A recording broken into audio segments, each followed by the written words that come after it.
So I want to show another racket that Uber is running, and I've passed this on to some attorneys to have a closer look, because this is really setting up riders, this time riders for disaster. It's sort of like a cash machine for Uber when it comes to airport pickups, scheduled airport pickups. Now, Laura here, that's my wife. Right, that's my wife. We'll connect another time, Laura. Bam, $30, right, for a canceled trip. She never canceled a trip.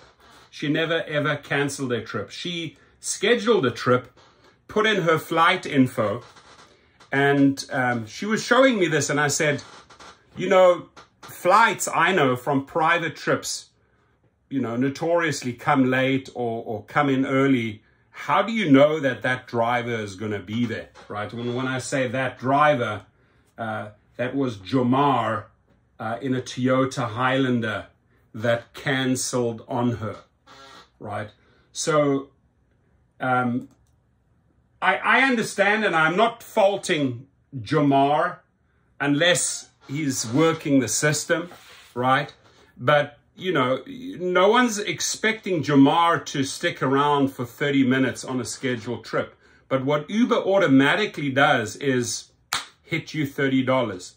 Now, that to me, scheduling a trip where, you know, there are tens of thousands of airports around the world, and all of these people hope that, oh, you know what, my driver is going to be there and going to pick me up on time. So not knowing that the flight comes in earlier or later, driver cancels. $30. So it's $30, ka-ching, ka-ching, ka-ching, ka-ching, ka-ching, all day long for Uber. Now Lyft came out and said, hey, if we are not picking you up in time, we're going to pay up to $100. We'll pay you up to, the rider up to $100 and make sure you get a trip. And they'll even pay for Uber. Right, Lyft will said that even pay for an Uber. But I think both companies, with their scheduled trips or with their flight scheduling, it's a disaster. It doesn't work in the real world. In the real world, when I do private trips, I leave in a window 30 minutes before, 30 minutes after. If they come in earlier, great, I can get out earlier. If they come in later, I charge them for the extra half an hour. And, you know, again, I'm not faulting Jamar and his Toyota Highlander. That was the guy that was scheduled. That was the guy that intended to pick her up, unless you had some ulterior motive there and you deliberately canceled. Quick one, made some quick money, but I doubt it. He was there to get paid. He was there to do a trip, right? That's why he took on that trip. So I could never, ever fault Jamar, but I think this is just an absolute racket. Oh, put in your flight number. We'll have a driver waiting for you. The chances of the driver being there at that time that the flight was scheduled, right? Because they just linked up, you know, it could be FlightAware or Google. They can link up to Uber's platform. The chances of them being 100% aligned are just so minimal. So it's $30 all day long. What Uber is not realizing here is that you are alienating, you are pissing off riders. So if this has happened to you, dear rider, please comment. Did you get your $30 back? How did you feel? My wife just said, you know what, F Uber, I'm done. I'm going to go with Lyft. And I said, you know, not much better at all. If you go with Lyft, it's the same nonsense, right? But there she is. She was there last night. You know, she's in the corporate world, so she had to fly up to the East Coast office. And, you know, you got to take an Uber or Lyft. I take an Uber or a Lyft. If I get a good Uber or a good Lyft ride with a driver, I pay them, you know, at least 30% tip.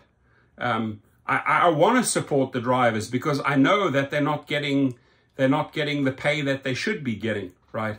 And then also back to my video with Sergio and Dara Khosrowshahi. Sergio and I had a good 40-minute talk afterwards. And I said, look, Sergio, number one priority is drivers need to get paid. I very much doubt that the driver actually saw much of that 30. The bulk of that went to Uber. The bulk of every trip goes to Uber. So I said, sure, Sergio, it should be our job, you know, being representatives in these channels to fight for pay and safety all day long, my friend. But at the same time, there is no one as brilliant. And I told you, there's no one as brilliant as Sergio to actually discuss features, or I don't know how much money was involved. I don't know how much money Tony Zhu paid for that interview to Harry Campbell. I don't know how much money Daryl Khosrowshahi paid Harry Campbell to have all of those features highlighted in a video. But look, the guy is great at what he does. He's not selling out the drivers, I can tell you that. A lot of people said, oh, he's selling out. Sergio is not selling out. I know him too well. He doesn't sell out, right? But I said, let's just focus on making the system better and getting better pay and better safety. That should be our numero uno focus, Sergio. And, you know, it was, I respect him, and I told him, look, I had to confront this. I have no time for these people using us, right? Using us. And then I felt that they used Sergio there. That's what I felt in my heart, that they were just using him, right? But that's their business. How Harry, the Rideshare guy, conducts his business is his business, ladies and gentlemen. It's none of my business to tell them how to run their show. Absolutely not. I can just tell you how I feel. I feel that drivers are underpaid. I feel that they can do so much better at safety, and I'm going to keep on fighting until we achieve that. And by the way, Uber, return that $30. Have a good day.